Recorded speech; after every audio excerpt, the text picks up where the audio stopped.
Coming to paperback and e-readers in 2021, John Haynes, Taking Care of Business. The man who rules the world breaks on a brand new partner to help him take care of business in this action-packed, all-new John Haynes series adventure. Get John Haynes, Taking Care of Business in 2021 at online booksellers everywhere. One of my viewers sent me a link to an Instagram video of an Uber driver who was being tormented by a group of hood rats. And he proposed the question, what would I do in this situation? Now, I'm going to show you a clip of the video, then I'm going to go into my analysis.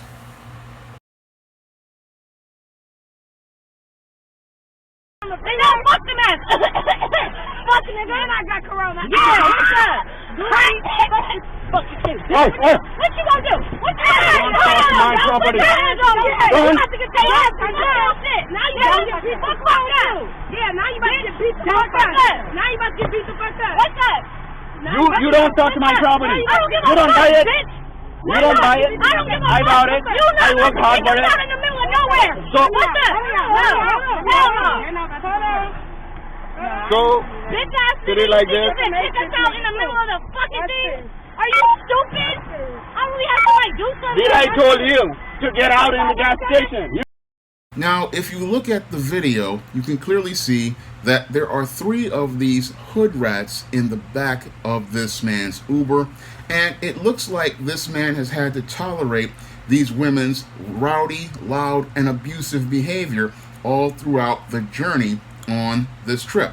And it looks like this man has practically shut down, because if you look at the man's body language, he has practically just started to just shut down completely as related to their out of control behavior. And these women, they continue to escalate their emotional tantrum by taking off their masks and coughing on this man on March 7th of 2021. Now, that date is a troubling one because we are 1 year into this COVID-19 pandemic, and these females are using their bodies as bioweapons in this man's vehicle, and they are assaulting this man in addition to their verbal and physical abuse, because one of them reaches over to grab the driver's mask and take his mask off.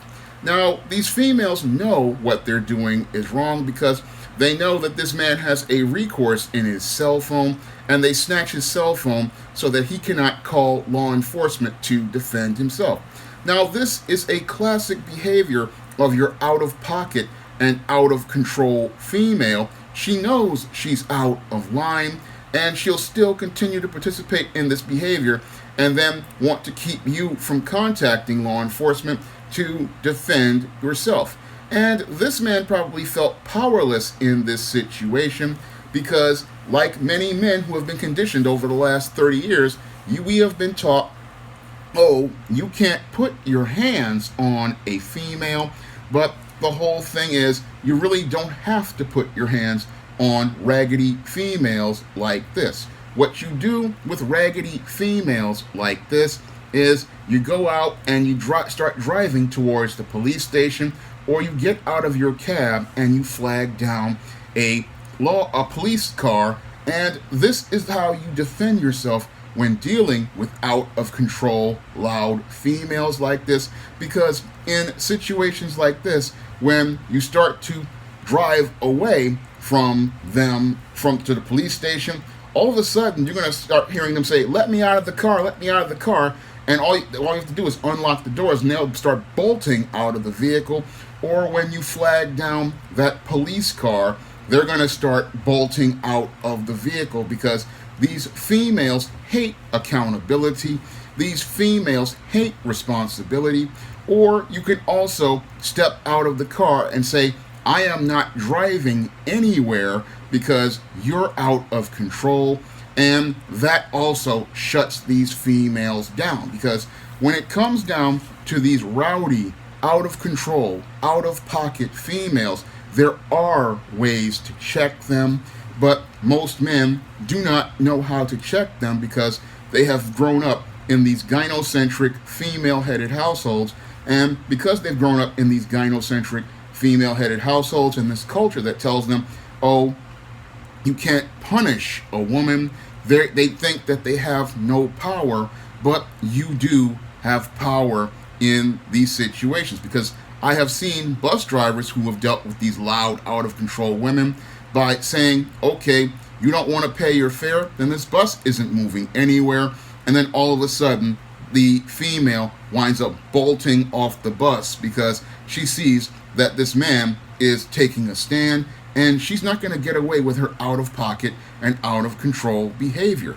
And because she sees that this man is not going to move that bus in any way, shape, or form, she gets off the bus because she understands this man has set a boundary for her behavior.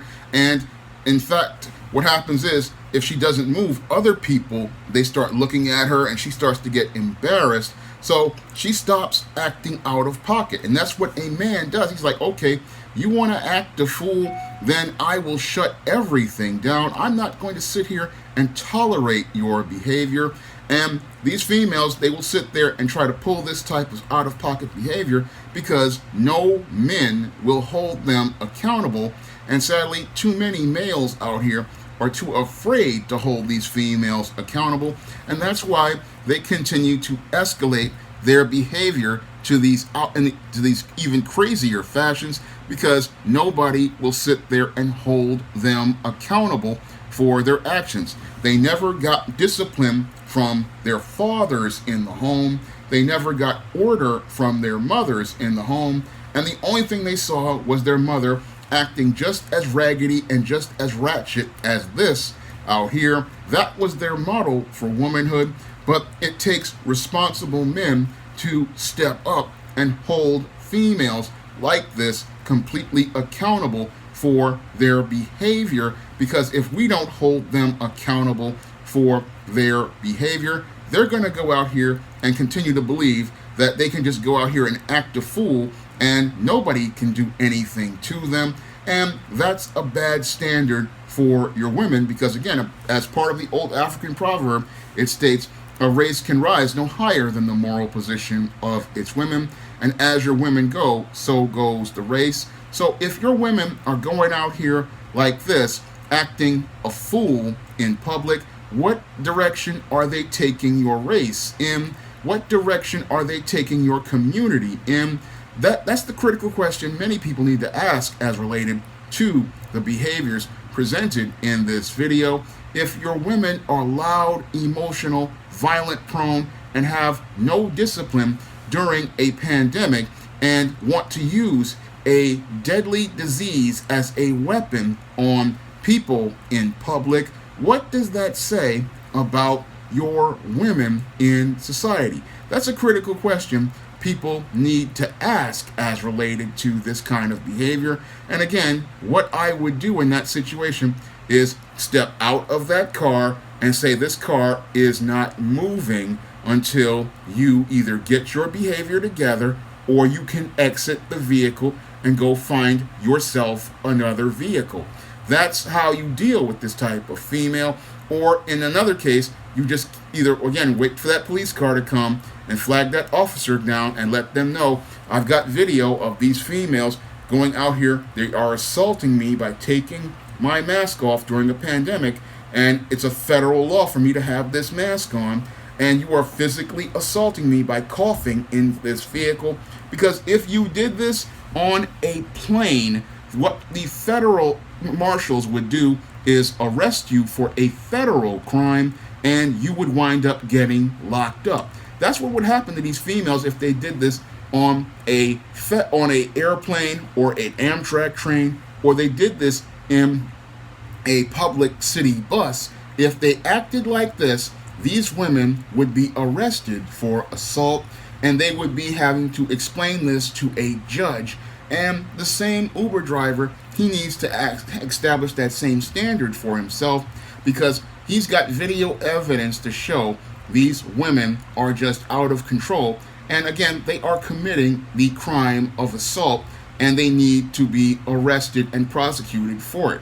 But in our gynocentric society, too many men give women a pass. But these women need to start being held to a higher standard as related to their behavior, because if we start holding them accountable, they'll stop acting like this. Because as the man, we are the leaders, we are the authority, and if we start imposing authority on these women, they'll stop acting like this. Because the only reason why they act like this is because we allow this to happen. We've been conditioned to believe that this is the way a man is supposed to be, but that's not how a man is supposed to be. Again, a man doesn't have to put his hands on this female to deal with her. He can either, again, step out of the vehicle, say he's not driving anywhere until they get their behavior together. 2, flag that down that police officer. Or 3, drive them down to the police precinct and then let the officers deal with these women. That's how you deal with out-of-pocket, out-of-control hood rats like this. You set a hard boundary for them. You set hard rules for them. And the best thing any driver can do if you want to do an Uber is you need to have yourself a partition in your vehicle, because I remember many of the New York City livery cab drivers, they don't deal with this problem because they go out here and have a partition in their vehicle, and that partition is the thing that protects them from out-of-pocket, out-of-control people like this. They can't put their hands on you if there's a wall between you and them. And if they want to start acting a fool in your vehicle, you can step out of your vehicle, or you can drive your vehicle all the way to the police precinct, and they can go again deal with that with the police. So there are solutions for dealing with raggedy, out-of-pocket females, but you have to navigate through your emotions in order to deal with them. Because what these females want to do is they want to keep trying to test you to see if you're going to put your hands on them. And then when you put your hands on them, then they're a victim, but they were the perpetrator who started this mess to begin with.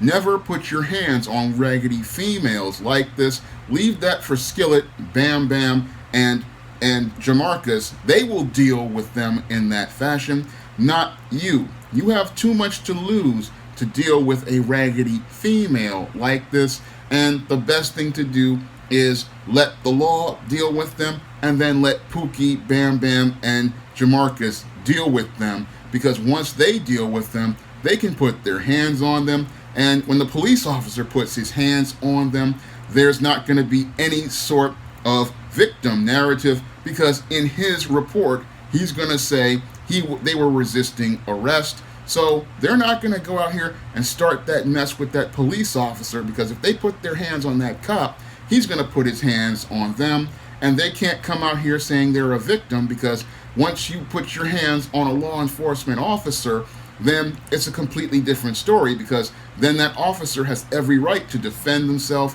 and that's what's going to happen in that situation. But these females, they're out of pocket and out of control, because no man will set boundaries for them. No man will set standards with them. No man will set order with them. And the reason why they are like this is because in our gynocentric society, we have too many people talking about how women are such victims. But in cases where they are the perpetrator, they need to be held accountable. And this is what happens when you have a society of men who have been conditioned to believe women are victims, but not accountable. And we need to start, again, establishing a standard, because if we really want equality, we need equal responsibility and equal accountability. No woman should feel like she is above the law, and she can go out here and terrorize a Uber driver or anybody on the street, because I've seen these women, they just think that they're above the law. They think that they're better than everybody else. They think, oh, I can go out here and start with somebody, but eventually, in some moments, they get out here and they poke a bear like a police officer, or they get out here with a federal marshal like on one of these planes or these trains, and they soon find out the hard line of authority finally smacks them down, and they finally realize that there is a line in the sand, but they needed to have been taught about that line in the sand when they were little girls by their father. And if they had been taught that line in the sand by their father, then maybe many of these ratchet females wouldn't be Ratchet, and they'd be far more better behaved. Now, if you want to see me make more videos like this, you can donate to my Patreon, my PayPal, or my Cash App by clicking the links in the description box. And if you want to pick up some of my books featuring positive images of black women, you can head over to Amazon.com and pick up some of my books in the ISIS series, the E-Steam series, the Spinsterella trilogy, or the Thetas, and A Recipe for Success. That's all I have to say for this video. You can comment, rate, and subscribe. Coming to paperback and e-readers this April, Isis, Revenge of the Cyber Goddess. The goddess next door must take on the threat of a deadly digital diva driven to destroy the world in this action-packed all-new Isis series adventure. Get Isis, Revenge of the Cyber Goddess in paperback and e-readers this April.